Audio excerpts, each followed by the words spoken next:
बिस्मिल्लाहिर्रहमानिर्रहीम। अस्सलाम वालेकुम। आज हम लोग बात कर लेते हैं जॉन्डिस की और इसके टाइप्स की। बहुत इंपॉर्टेंट टॉपिक है, इसमें से एससीक्यू भी आ सकता है, एमसीक्यूज़ में भी इसमें से क्वेश्चंस आ सकते हैं। तो आपने इसको अच्छी तरीके से प्रिपेयर करना है। इसकी तीनों टाइप्स को हमने यहाँ पे क्लासीफाई कर लेना है। तो मैंने इसको टेबुलर फॉर्म में लिखा है इसके तीनों टाइप्स को। सबसे पहले देख लेते हैं कि जॉन्डिस होता है क्या है। बेसिकली जब स्किन किसी भी पेशेंट की येलोइश हो जाती है, ठीक है, नेल बेड स्किन वगैरह येलोइश हो जाना, इसको हम जॉन्डिस कहते हैं।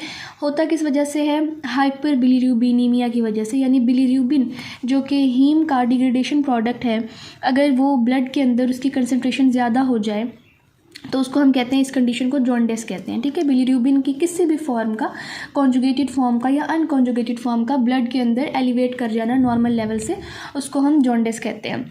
और बिलीरूबिन का नॉर्मल लेवल होता है लेस देन 1 मिलीग्राम पर डेसीलीटर, इसका नॉर्मल लेवल होता है ब्लड के अंदर। और जॉन्डिस में ये 2 to 3 मिलीग्राम पर डेसीलीटर हो जाती है, तो इसको हम कहते हैं जॉन्डिस। अब इसके डिफरेंट टाइप्स हैं जॉन्डिस की। और क्योंकि आपने देखा कि हीम की जो डिग्रेडेशन है वो बिलीरूबिन में जो कन्वर्ट हो रहा है हीम, वो लीवर के अंदर हो रही है। ठीक है, तो जो भी जॉन्डिस के टाइप होंगे उसे हम लीवर के हिसाब से देखेंगे। हमने इसको डिवाइड किया है प्री हिपैटिक, हिपैटिक और पोस्ट हिपैटिक में। ठीक है, अब एक एक करके देख लेते हैं सबको। अब प्री हिपैटिक क्या होगा? जिसमें हमारे पास लीवर के अंदर कोई मसला नहीं आ रहा। ठीक है, प्री हिपैटिक मतलब लीवर से पहले, यानी लीवर के अंदर कोई मसला नहीं है, लीवर के बाहर किसी चीज़ का कोई मसला है, तो इसको हम हीमोलाइटिक जॉन्डिस भी कहते हैं। अब हीमोलाइटिक का क्या मतलब है कि ब्लड सेल्स तेज़ी से टूट रहे हैं। ब्लड सेल्स तेज़ी से टूटने की वजह से उनसे ज़्यादा हीम प्रोड्यूस हो रही है, और उनसे ज़्यादा हीम की डिग्रेडेशन से बिलीरूबिन प्रोड्यूस हो रही है, और फिर वो बिलीरूबिन ब्लड के अंदर एलिवेट कर रही है। अब इस प्री हिपैटिक जॉन्डिस को हीमोलाइटिक जॉन्डिस क्यों कहते हैं, ये तो बता दिया। अब होता क्या है, जैसे सिकल सेल एनीमिया है या कोई भी ऐसी डिजीज़ है जिसमें तेज़ी से ब्लड सेल्स जो हैं वो हीमोलाइज होना स्टार्ट हो जाते हैं, ब्लड सेल्स ज़्यादा से ज़्यादा टूट रहे हैं, तो अब क्या होगा? जो लीवर की हमारे पास नॉर्मल बिलीरूबिन को कॉन्जुगेट करने की जो कैपेसिटी है लीवर की, वो है हमारे पास 3000 मिलीग्राम पर डे। ठीक है, और जो नॉर्मली हमारी बॉडी के अंदर रोज़ाना बिलीरूबिन जो प्रोड्यूस होती है वो होती है 300 मिलीग्राम पर डे। तो यानी लीवर की कैपेसिटी ज़्यादा है उससे जितनी हमारे बॉडी में नॉर्मली बिलीरूबिन प्रोड्यूस हो रही है। लेकिन जब बॉडी में कोई एबनॉर्मल कंडीशन होती है, हीमोलाइसिस हो गया है, यानी ब्लड सेल्स तेज़ी से टूट रहे हैं किसी भी दूसरी बीमारी की वजह से, वो बीमारी लीवर के अंदर लाइन नहीं कर रही, ठीक है, इसलिए इसको हम प्री हिपैटिक जॉन्डिस कहते हैं। तो किसी को सिकल सेल एनीमिया हो गया है या कोई भी ऐसी बीमारी हो गई जिससे हीमोलाइसिस हो रहा है तेज़ी से, तो अब क्या होगा? ब्लड सेल्स तेज़ी से टूट रहे हैं, हीमोलाइसिस तेज़ी से हो रहा है, उसके बाद हीम ज़ाहिर है प्रोड्यूस हो रही है तेज़ी से।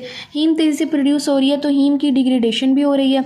हीम की डिग्रेडेशन से क्या प्रोड्यूस हो रहा है? बिलीरूबिन प्रोड्यूस हो रहा है।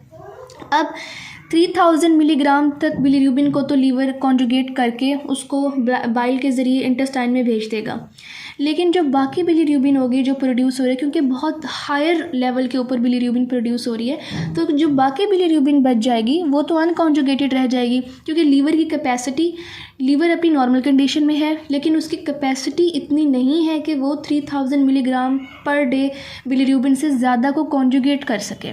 ठीक है, 3000 मिलीग्राम ऑफ बिलीरूबिन तो कॉन्जुगेट हो जाएगी, लेकिन उसके बाद जो बच जाएगी वो तो कॉन्टीन्यूसली प्रोड्यूस हो रही है हीमोलाइसिस की वजह से, तो वो कॉन्जुगेट नहीं हो पाएगी, जिसकी वजह से ब्लड के अंदर अनकॉन्जुगेटेड बिलीरूबिन का लेवल एलिवेट कर जाएगा, एबनॉर्मली हाई हो जाएगा। ठीक है, अब यहाँ पर समझने वाली बात यह है कि जो प्री हिपैटिक जॉन्डिस है उसमें जो एबनॉर्मली हाई है, यानी जो बॉडी के फिजियोलॉजिकल फंक्शंस को अफेक्ट करेगा, यानी एबनॉर्मली हाई जो लेवल है वो अनकॉन्जुगेटेड बिलीरूबिन का है।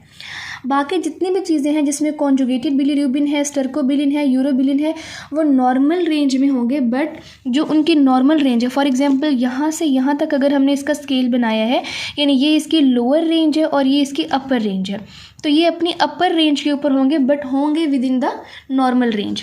ठीक है, क्योंकि लीवर जो है वो उसके पास कैपेसिटी है 3000 milligram per day of bilirubin को कॉन्जुगेट करने की, तो इसका मतलब वो ज़्यादा से ज़्यादा बिलीरूबिन को कॉन्जुगेट कर रहे हैं, तो इसलिए कॉन्जुगेटेड बिलीरूबिन का लेवल भी बढ़ा हुआ है।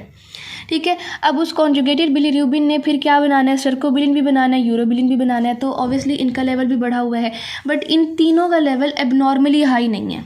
एबनॉर्मली हाई सिर्फ किस चीज़ का लेवल है? अनकॉन्जुगेटेड बिलीरूबिन का लेवल है in case of pre hepatic jaundice. ठीक है, नेक्स्ट बात करते हैं हिपैटिक जॉन्डिस की। अब इसको हिपैटिक जॉन्डिस क्यों कहा गया है, इसको हिपैटोसेलुलर जॉन्डिस भी कहते हैं।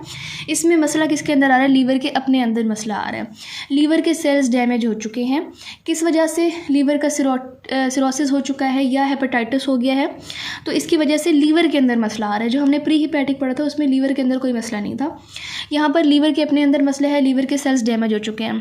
अब जब लीवर के सेल्स डैमेज होंगे तो अब यहाँ पर बिलीरुबिन अपने नॉर्मल लेवल के ऊपर प्रोड्यूस हो रही है, ठीक है, जितनी वो डेली प्रोड्यूस होती है उतनी ही हो रही है। लेकिन क्योंकि यहाँ पर लीवर सेल्स डैमेज्ड हैं, इसलिए वो उस बिलीरुबिन को कॉन्जुगेट नहीं कर पा रहे। इस वजह से जो ब्लड है उसके अंदर अनकॉन्जुगेटेड बिलीरुबिन का लेवल भी बढ़ जाएगा। दूसरी चीज़ क्या होगी कि फॉर एग्जांपल कॉन्जुगेटेड बिलीरुबिन बन जाती है थोड़ी सी, ठीक है, लेकिन उसको वो बाइल के ज़रिए इंटेस्टाइन तक ट्रांसफ़र नहीं कर पा रहे, तो इसमें क्या होगा, इससे फिर हमारी ब्लड के अंदर कॉन्जुगेटेड बिलीरुबिन का लेवल भी एलिवेट कर जाएगा। तो जो हिपैटिक जॉन्डिस है उसमें अनकॉन्जुगेटेड बिलीरुबिन भी और कॉन्जुगेटेड बिलीरुबिन भी दोनों का लेवल एबनॉर्मली हाई होगा, ठीक है।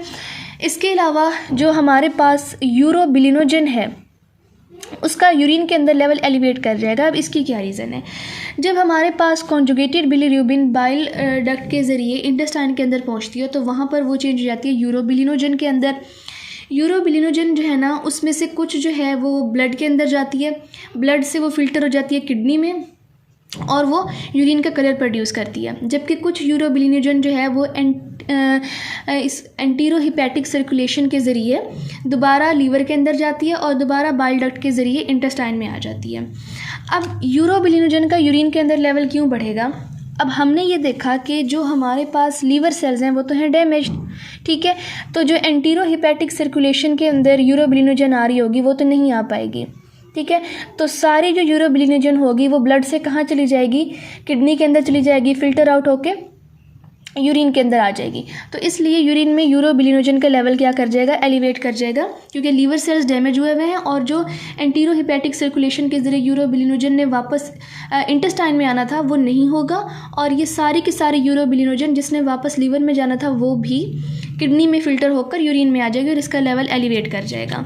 दूसरी, अगर वो आपको कोई सिनेरियो देते हैं हिपैटिक जॉन्डिस का, तो एक बहुत इंपॉर्टेंट पॉइंट ये होगा कि वो आपको सिनेरियो में ये भी बताएंगे कि पेशेंट के ब्लड के अंदर एलानिन ट्रांसअमाइनेज और एस्पार्टेट ट्रांसअमाइनेज का लेवल भी बढ़ा हुआ है, क्योंकि ये दोनों जो हमारे पास एंजाइम्स हैं ये हिपैटिक सेल्स के अंदर होते हैं, और जब हिपैटिक सेल्स डैमेज होंगे तो ज़ाहिर है ये एंजाइम्स बहुत बड़ी तादाद में ब्लड के अंदर रिलीज़ हो जाएंगे और ब्लड के अंदर इनका लेवल एलिवेटेड होगा। तो ये भी एक निशानी है, जब ये बड़े होंगे तो आपको पता चल जाएगा कि ये हिपैटिक जॉन्डिस है। पोस्ट हिपैटिक जॉन्डिस की बात कर लेते हैं। पोस्ट हिपैटिक जॉन्डिस को हम ऑब्स्ट्रक्टिव जॉन्डिस भी कहते हैं। अब इसको हम ऑब्स्ट्रक्टिव जॉन्डिस क्यों कहते हैं, क्योंकि इसमें ऑब्स्ट्रक्शन होती है कॉमन बाइल डक्ट की, ट्यूमर की वजह से या स्टोन प्रोडक्शन की वजह से कॉमन बाइल डक्ट जो है वो उसकी ऑब्स्ट्रक्शन हो जाती है। अब बिलीरुबिन भी अपने नॉर्मल लेवल पे प्रोड्यूस हो रही है, लीवर भी बिलीरुबिन को आराम से कॉन्जुगेट कर रहे हैं, लेकिन अब ये जो कॉन्जुगेटेड बिलीरुबिन है ये बाइल से होकर इंटेस्टाइन तक नहीं पहुंच सकती, जिसकी वजह से क्या होगा, ब्लड के अंदर कॉन्जुगेटेड बिलीरुबिन का लेवल हाई हो जाएगा। एक तो ये पॉइंट हो गया कि कॉन्जुगेटेड बिलीरुबिन का लेवल हाई हो जाएगा। दूसरा क्या होगा कि जब ब्लड के अंदर कॉन्जुगेटेड बिलीरुबिन का लेवल हाई हो गया है तो ये वाला ब्लड कहाँ से फ़िल्टर होगा, किडनी में फ़िल्टर होगा, तो यूरिन के अंदर भी कॉन्जुगेटेड बिलीरुबिन का लेवल हाई हो जाएगा। जब यूरिन के अंदर भी कॉन्जुगेटेड बिलीरुबिन का लेवल हाई हो जाएगा तो इसको हम कहेंगे यूरिनरी बिलीरुबिन। अच्छा, दूसरा पॉइंट यहाँ पर बहुत इंपॉर्टेंट पॉइंट ये है कि जो यूरिनरी यूरोबिलिनोजन है वो एब्सेंट है। इसकी क्या रीज़न है, अब ये वाली जो कॉन्जुगेटेड बिलीरुबिन थी, जब इसने बाइल डक्ट के ज़रिए इंटेस्टाइन में पहुंचना था, फिर इंटेस्टाइन के ज़रिए इसने ब्लड में एब्जॉर्ब होके कुछ ब्लड जो था वो किडनी में जाना था और कुछ ब्लड जो था वो वापस उसमें लीवर में जाना था, ठीक है, लीवर से वापस। अब यहाँ पर जब ये कॉन्जुगेटेड बिलीरुबिन इंटेस्टाइन में पहुँचनी थी तो इसने किस में चेंज होना था, यूरोबिलिनोजन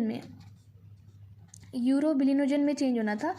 अब ये यूरोबिलिनोजन जो थी इसने वापस कुछ ब्लड में जाना था, फिर ये ब्लड आधा किडनी में फ़िल्टर होकर यूरोबिलिनोजन ने यूरिन को इसका कलर प्रोड्यूस करना था और कुछ जो है वापस लीवर में आकर वापस इंटेस्टाइन में आ जानी थी। अब क्योंकि conjugated bilirubin common bile duct की ऑब्स्ट्रक्शन हो गई है, कॉन्जुगेटेड बिलीरुबिन इंटेस्टाइन में पहुंच ही नहीं रही, और यूरोबिलिनोजन बन ही नहीं रहा। जब यूरोबिलिनोजन बन ही नहीं रही तो वो कैसे किडनी में पहुंचेगी और कैसे यूरिन में प्रोड्यूस होगी। तो इसलिए जो यूरिनरी यूरोबिलिनोजन है वो तो एब्सेंट है, बट कॉन्जुगेटेड बिलिरुबिन ब्लड में ज़्यादा होने की वजह से यूरिन में एक्सक्रीट होगी, इसलिए कॉन्जुगेटेड बिलिरुबिन का लेवल यूरिन में हमें एलिवेट हुआ नज़र आएगा, जबकि जो यूरिनरी यूरोबिलिनोजन थी वो एब्सेंट होगी। तो ये हमारे पास जॉन्डिस की तीनों टाइप्स हो गई।